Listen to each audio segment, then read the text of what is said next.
Oh, breaking news. Whoa, what else can you tell us? Who's he with?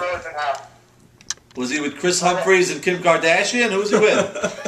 He was with many All-Stars after the game, including LeBron James. Wow. Really? The Miami Spartans, that is the YMSL set in Miami. His family is going out for shortstop over there. As you will not see him next summer. I believe he is getting paid at a better rate over there. And he seems very happy. Well, I know the Watch Out organization's extremely happy also that he's they ran him out of town. Well, Bobby, what's the story? They drove him to the airport. What? He didn't come to the game, or what happened? Well, I think it was a mutual. It came to like a Donnie Walsh parting of the ways. Yeah, he told them the issue came up, family situation. He had to go to Florida. I didn't know he was related to LeBron, so obviously something must have happened there. But when they realized they were going to play the biggest week without him, I think they agreed to, and he agreed also, and they parted ways. So now, and Jacob Jemal from Miami reporting that Sandy Cross was seen at the Miami Heat game. Yeah. Interesting. Isaac Sacco was the replacement for Sandy Cross. And after parties, no less. He didn't go to any YMSL after parties. Maybe he's at a viewing party right now, for all we know in Miami. Yeah, so... okay, caller, thank you for the call. Breaking news, thank you. We should point out Savon's excellent ability of drafting a team. His pitcher is not pitching. His shortstop is not playing shortstop. And now they're winning. Yeah, his team originally, had Morris Casson at second. Now thriving at third. With Sammy Sammy's moved him to short center. Who would have thought Stefan Matesh might be the starting second baseman? He was a 12th round pick. Might be the best hitter on the team. What's Moses doing? Moses was keeping stats yesterday, and unfortunately lost his job. And Mikey Shalom, another late round pick, was pitching. So it's he admitted he says I screwed up this draft, overestimated guys' values, and he's paying for it. But you know what? They're still alive, right? They still have an outside shot. Yes, with a big question mark on that. But okay, so at least he's making the moves. He changed his pitcher. Not too many people in this league change their pitcher in the middle of the year. Yeah. Especially when your starting pitcher can't do anything else for your team. Yeah. Well, we might add to Moses, their 1-7 start was not Moses Eastman's fault. Right. Their defense was atrocious. Their offense, the main guys, still not, we're not hitting. I don't even think are still hitting. So he was not the main cause. I think they said Farker was 0 for 7. Franco was also 0 for 6. I mean, it was just, they played great defense yesterday, and Mikey kept them in the game. Nothing fancy, just doesn't walk anybody. They're sticking around, so they're... I've always said that Mikey is a real pitcher if he's just given a shot. I don't know why he's never gotten a shot. It's amazing to me. I know. Nobody ever had confidence. Actually, one year, I believe, he was on Eddie Richte's team, maybe 5-6 years ago. Ended up like 11-5 in the regular season. They lost in the playoffs, whatever the case may be. And never got another shot after that. I don't know why. A lot of look at what happened this week. Okay, Jackie Buabe, he said, is a late round pick, 12th round pick, very good pitcher. Stefan Matesh, second base. Mikey Shalom, 12th round pick. He's the starting pitcher for the team. I mean, you got to give your entire bench a shot here and give people a chance to shine and see what happens. Yeah. Every team has these players that could excel if they're given the shot. There's too many teams where a guy just sits or catches when they don't want to catch, I know. Yeah. So what? Yeah. Once again, let's give the number 732-5YMSL55 or 732-596-7555. And the fifth caller is going to get a free YMSL t-shirt. Now, Bobby, I don't know if you want to touch on this or not, but speaking of Mikey Shalom, I saw Eddie Michon in the parking lot coming out and after the second game. And I understand there was controversy in the first game, but he was still fuming about it. Well, what's an Eddie Michon game without controversy and problems with the umpires? I mean, people have batting gloves in his back pocket. He has the rule book. So, he pulled out a rule book. He had it. And this is being investigated thoroughly, and we're expecting a decision, very shortly, maybe by the morning. But what was the basic play? Apparently there was a play, Eddie Michon's team was down by a run in the 6th inning, and there was a play, Mikey Shallon was pitching, there was a play at a throw coming in for the outfield. Mikey Shallon was backing up home plate.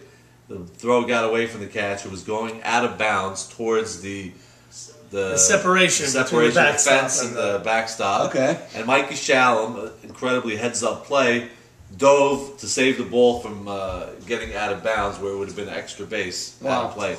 So the question was his feet out of bounds, out of play? Because if his feet was out of play, the runner gets awarded an extra base. So and then they would have tied the game. The they runner would have from tied the third game. It would was come 5-4. home. It would have been 5-5. The runner on third would have been awarded home. So the big question mark was: did he have both umpires met up? Couldn't really agree. Did he have it? You know, and they sort of misinterpreted the rules. The umpire themselves. So the rule got clarified later on, and now it's a possession question. And now we're starting to hear that there could be possibilities. We're speaking to all the umpires met up actually tonight, and they had a conference on it. And the main Central Jersey umpire with the two umpires that work the game are going to decide what to do. And if they made a mistake, I would think we need a decision maybe tomorrow because the holidays Wednesday, Thursday, and the fans are going crazy. Just right outside the YMSL studios tonight, I saw a real tiger being killed with the tiger blood coming out as a sign of protest here. Yeah. So tiger blood needs a transfusion. That's and who. Should we expect anything less out of the YMSL? So maybe they're still in it. Than an incident like this. But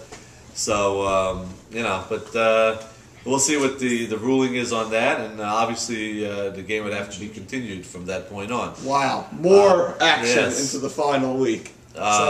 Just to get to my second game, since we won 2, right before the call is, we have a lot of fans. The Cheeseheads do, so I know they like to hear about Cheesehead Nation. Cheesehead Nation.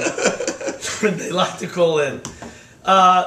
Jimmy Malach, extra innings. Just get to the end of the game, hits a bomb off of Ike Yedid. The ball went, if you know Fireman's Field, all the way to the fence where the tennis court is. Wow. And Jackie Towell was quick.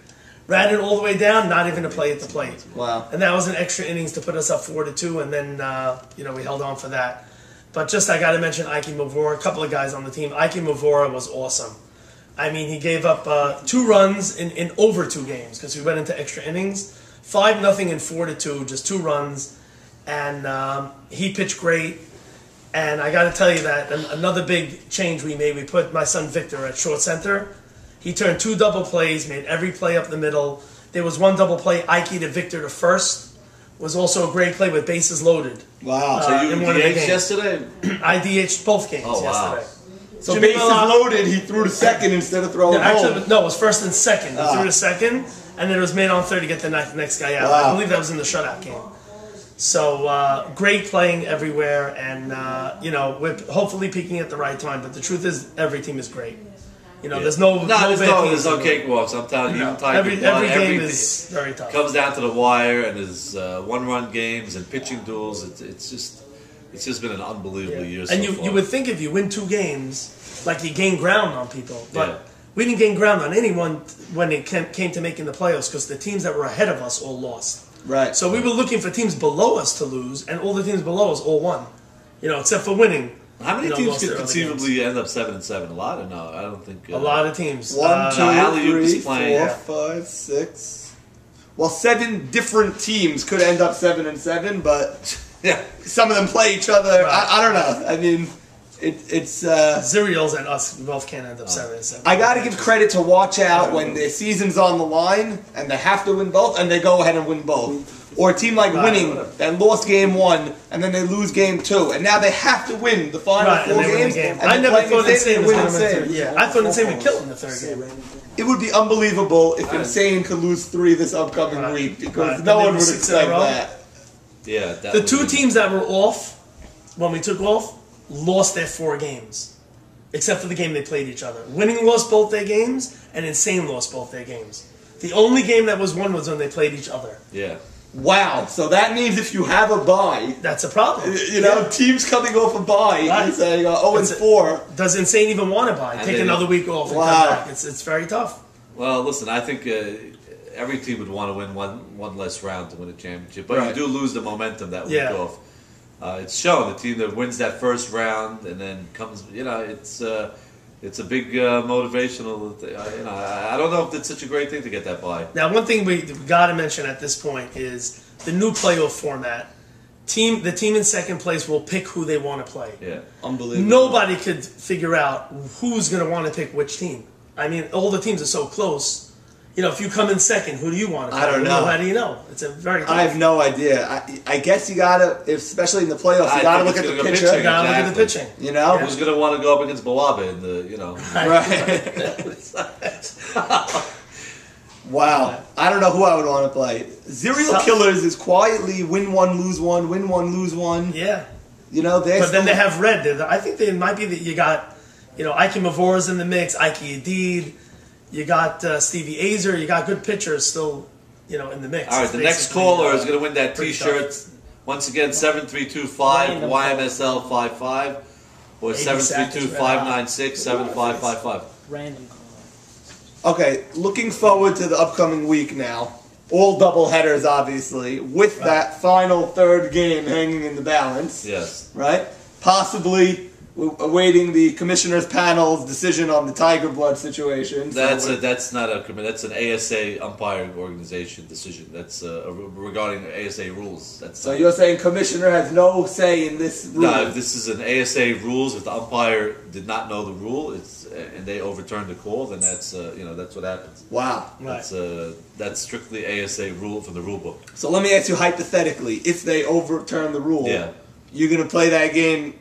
I guess you have to start earlier. Yes. Yeah, We'll they got to continue finish that from game. that point on. From that point on. So what would it be? It's tie game, man on second. I guess the run would be awarded, and then it's man on second. Yeah. Right. Wow. I guess you continue from there. Okay, interesting. What inning was that in? I believe the sixth. I got to double check. It's either I think it was the sixth. We get the clarification. Okay, so all you Tiger Blood fans, there's an inkling of hope that you're still alive here. Can you get in touch with the scorekeeping department? What inning was that in?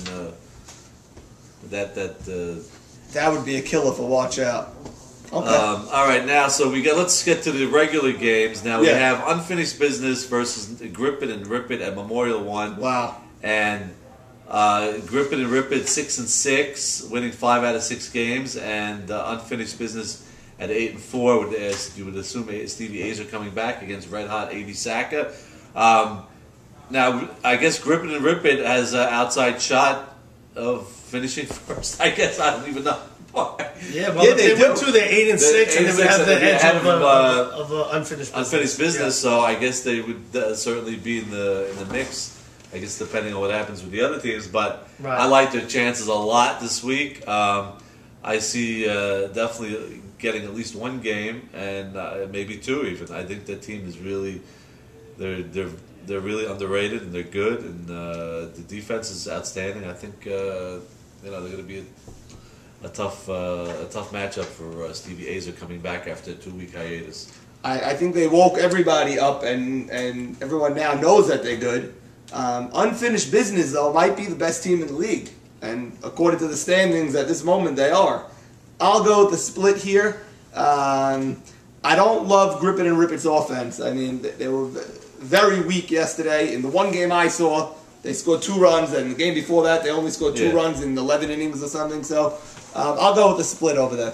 Yeah, I'm going to pick a split here, too. I think these are 2 very, very good teams. So So I think these are 2 very, very, very good teams. They're actually pretty hot, both of them, at this point, and I'm going to go with the split here. Okay, we're just getting word, actually, going back to that question. It was the top of the 7th. Really? The top of the 7th when that incident happened, and it was a 5-4 game. So So man on second, who's the batter? Any idea? How many outs were there? Well, let's see. There was one walk, fielder's choice. Joe. Let me see. There's 1 out. All right, let's see. There's a Well, you can't tell because the inning continued in the book. No, I'm just saying. He knows. I don't know. Eddie Michel walk. Honestly, I can't figure it out. It's so confusing here.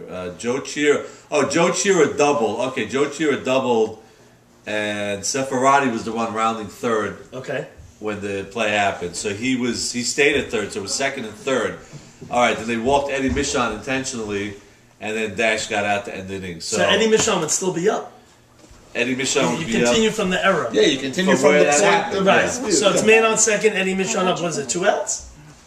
Well, They they still walked walk Eddie him and anyway. then they got Dash. So They walked Eddie the first. Yeah, there was 2 out. Yeah, there was a fielder's choice, and then Joe Chira. There was 2 outs with a runner. So they on- may walk Eddie Michon again, and then Dash Dash, has another chance yeah. to choke. Well, let's see what the umpires rule Right, anyway. we'll and have to then- wait for the ASA ruling in the morning. Right, well, right. We can't jump Maybe ahead. later today. Can't jump ahead. Okay, Memorial 2.